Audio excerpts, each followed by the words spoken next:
और अहम खबर है, हिमाचल प्रदेश में रेस्क्यू ऑपरेशन अभी भी चल रहा है। बादल फटने से आई तबाही के बाद बचाव अभियान। शिमला, कुल्लू और मंडी में सबसे ज्यादा बर्बादी आई है और TV9 पर समेज गांव से ग्राउंड रिपोर्ट भी आपको दिखाएंगे। तो हिमाचल के समेज गांव से हमारे संवाददाता हरपिंदर तोहड़ा लाइव जुड़ गए हैं, उनका रुख करेंगे। हरपिंदर, तबाही बहुत ज्यादा मची है, कई मकान तक डूब गए हैं, कई लोग लापता हैं। रेस्क्यू टीमें दिन रात काम कर रही हैं। क्या पता चल पाया अभी तक? युद्ध स्तर पर रेस्क्यू ऑपरेशन जो चल पा रहा है, लापता लोगों के बारे में कब तक उनके बारे में जानकारी जुटा पाएगी रेस्क्यू टीम?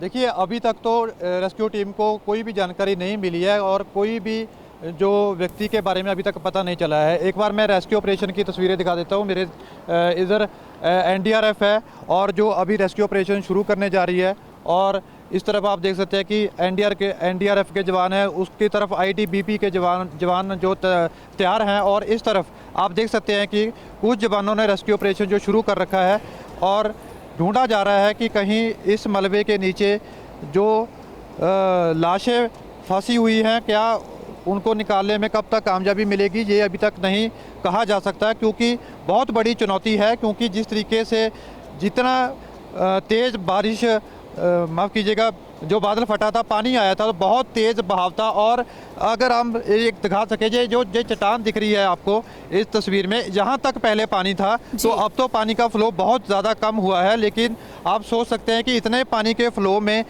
अब लोगों को ढूंढना कितनी बड़ी चुनौती होगी रेस्क्यू जो टीमें हैं उनके सामने, क्योंकि बहुत ज़्यादा पानी आया था। और ये तकरीबन अगर कहा जाए तो 80 किलोमीटर का लंबा ये नाला है जो आगे तक जाता है, तो कहाँ तक ढूंढ पाएंगे, ये अपने आप में एक बड़ी चुनौती है। तो हालांकि काम लगातार जारी है। रात में हालांकि काम रोका गया था, क्योंकि ये जगह ऐसी है कि रात में काम नहीं हो सकता था। लेकिन अब सुबह होते ही रेस्क्यू टीमों ने अपना काम शुरू किया है और ढूंढने के लिए लगातार जो है कोशिश जारी है। और 36 लोग लापता हैं। ये सबसे बड़ी बात है कि 36 लोग लापता हैं, उनको ढूंढने का कार्य जो है अब ये समेज गांव में शुरू कर रखा है। एक बार हम आपको वो तस्वीरें भी दिखाते हैं कि जहां पर पहले घर थे।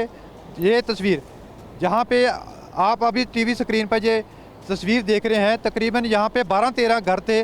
तो ये अब आप बिल्कुल यहाँ पे मलबा ही मलबा जो है नज़र आ रहा है।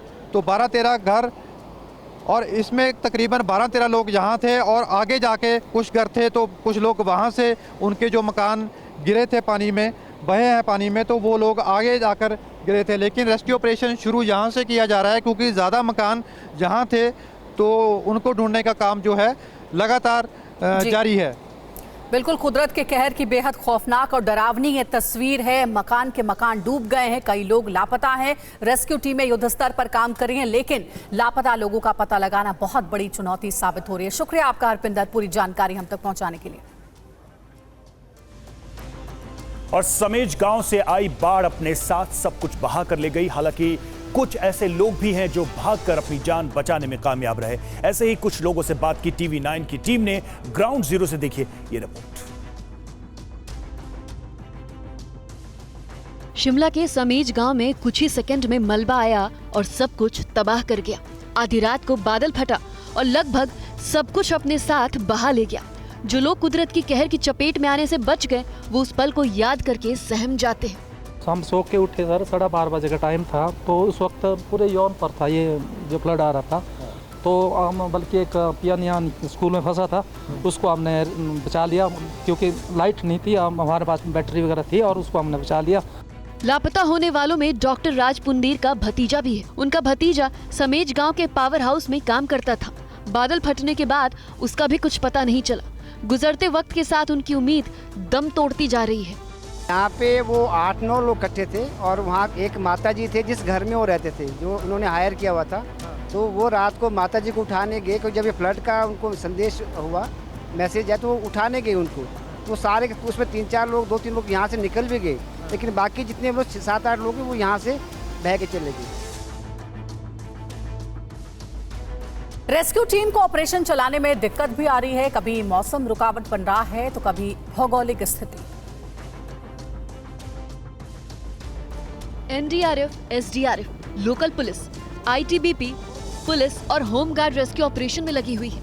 इनकी अलग अलग टीमें बनाई गई हैं। मौसम खराब होने की वजह से रेस्क्यू ऑपरेशन चलाने में परेशानी आ रही है। नुकसान जो है ज़मीन का है, मकानों का है, ये बहुत ज़्यादा है। इसको इसीलिए अभी के लिए कॉल ऑफ किया कि किसी को पानी का प्रेशर है और फिर पानी का बहाव रात के समय जैसे कल अचानक बढ़ा, तो कोई किसी किस्म की कोई इस तरह की घटना ना हो, तो इसलिए सबकी सुरक्षा को ध्यान में रखते हुए